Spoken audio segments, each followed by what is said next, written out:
Hello friends. So in this experiment we will be studying the Swinburne's test on DC shunt motor. Okay.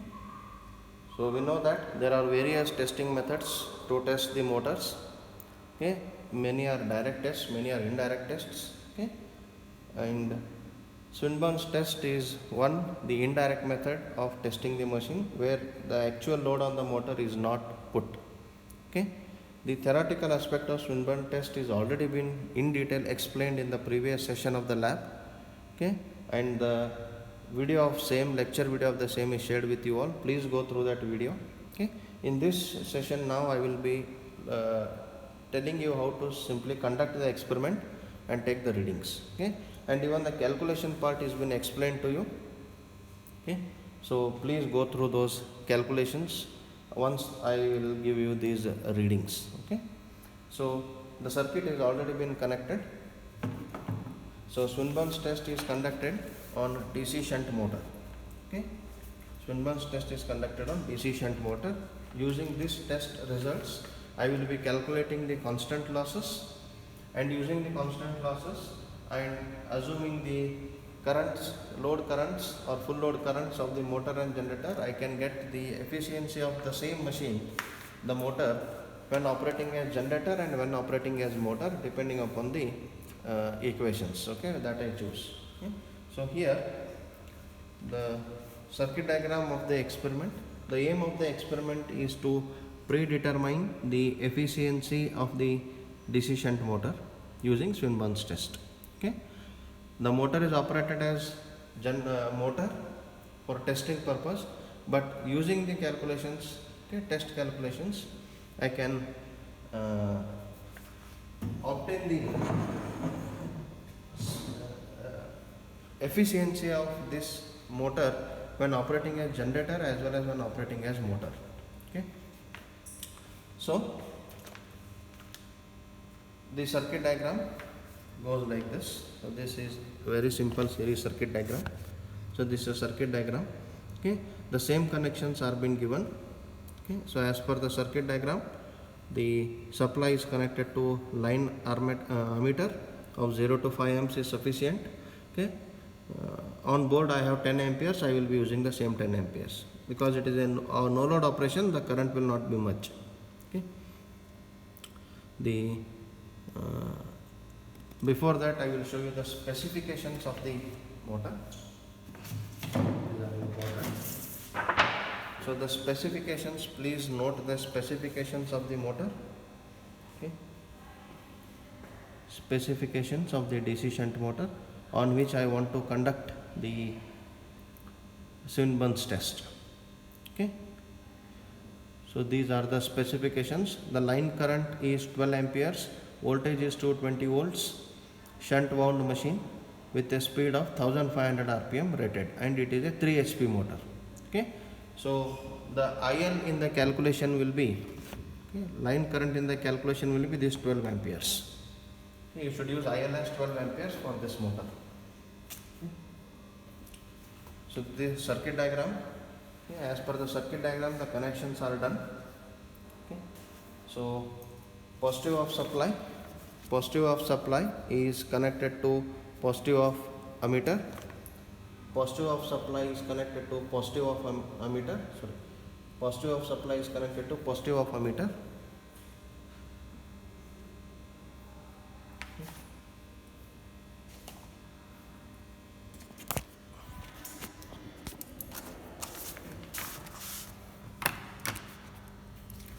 Positive of supply is connected to positive of ammeter. Here you can see positive of supply is connected to positive of ammeter. Negative of ammeter is connected to line terminal of the 3-point starter. Negative of ammeter is connected to line terminal of 3-point starter. Then field terminal is connected to one end of the rheostat. Field terminal of the 3-point starter is connected to one end of the rheostat. Other end of rheostat is connected to field ammeter. Other end of rheostat is connected to field ammeter positive. Other end of field ammeter is connected to field positive. Other end of field ammeter is connected to field positive, you can observe. Okay. Then negative of field is connected to negative of armature. You can see negative of field is connected to negative of armature. Negative of armature is connected to negative of supply. Okay. Negative of armature is connected to negative of supply. Negative of field is connected to negative of armature and supply.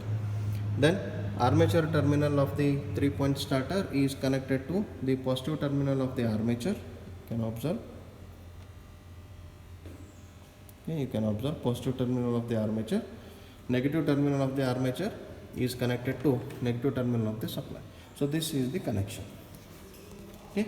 So with this connection, I will be starting the 3-point starter. I will see the procedure now.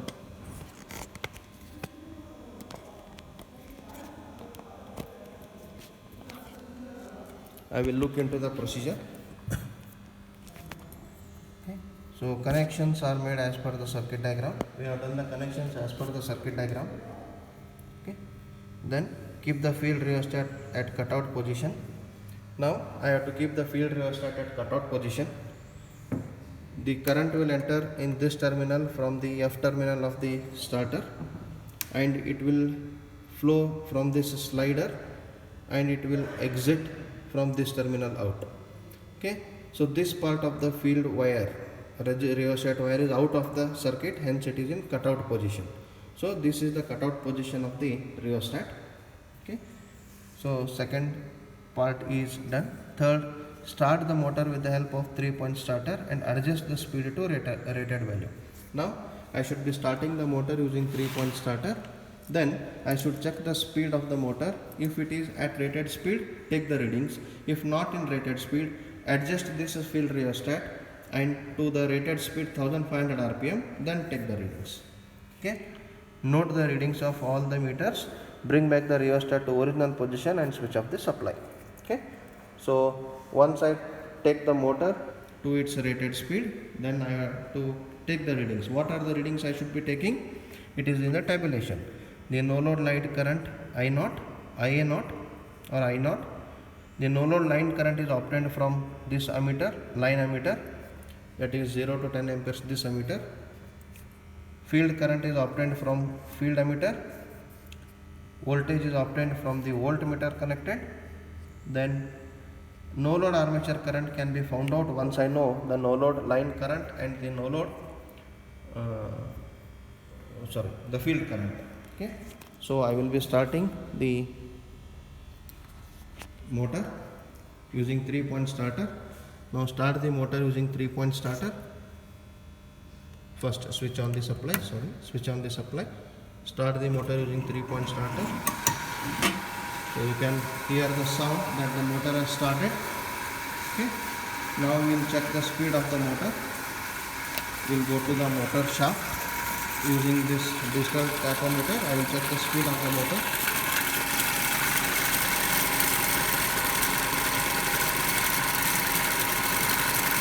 The speed of the motor is 1440 rpm, but the rated speed of the motor is 1500 rpm.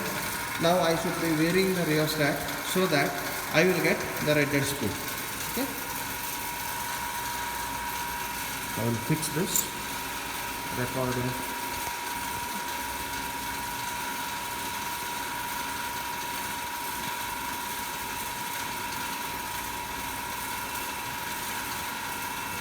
So I will vary the rheostat so that I will to some value, and I will check the speed once again.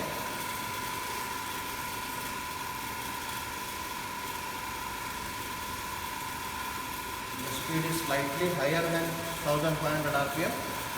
So I will adjust the rheostat again.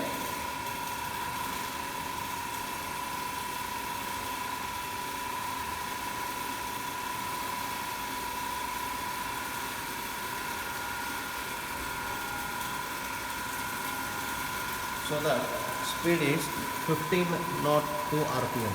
The speed obtained is 1502 rpm. So now it is sufficient for me. I can press the memory button here. There is a memory button in the digital tachometer. So once I press this, it will show the last red speed. Okay, it is 1502 rpm. So my motor is running at rated speed. Now I should take the readings of all the meters. So I will show you what are the readings of all the meters. Only one reading is there in this experiment. So the no load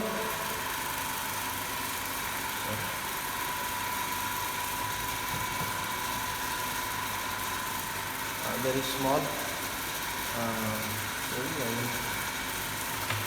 I think this voltmeter is not showing the correct reading. It is showing around 130 volts, which is not true. Maybe there is some calibration error in the voltmeter. I will use the multimeter.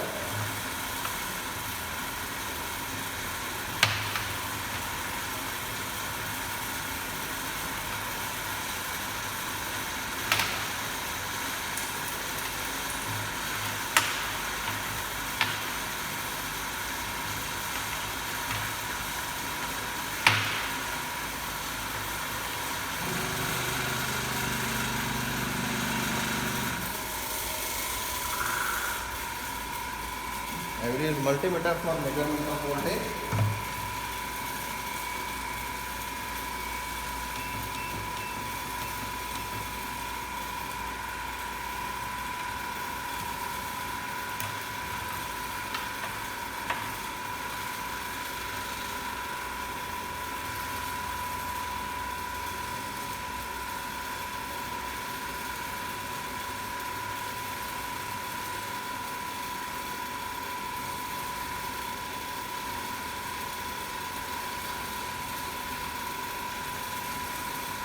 So the voltage is 217 volts. The voltage is 217 volts. The no load line current I0 voltage is 217 volts. Okay. See, the no load line current is 0.9 amperes. The field current is 0.6 amperes. Field current is 0.6 amperes, and the no load armature current will be 0.3 amperes.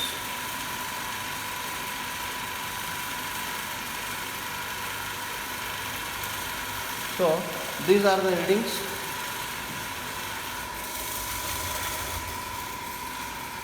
These are the readings with which I have to calculate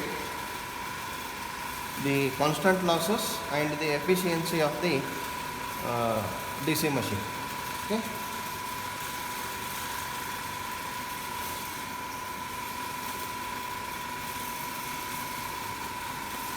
So you can observe the readings. Voltage is 216, a slight fluctuation. Okay. No load current is 0.9 amperes. Okay. Field current is 0.6 amperes, and speed is 1500 rpm. We are taking the reading at rated speed.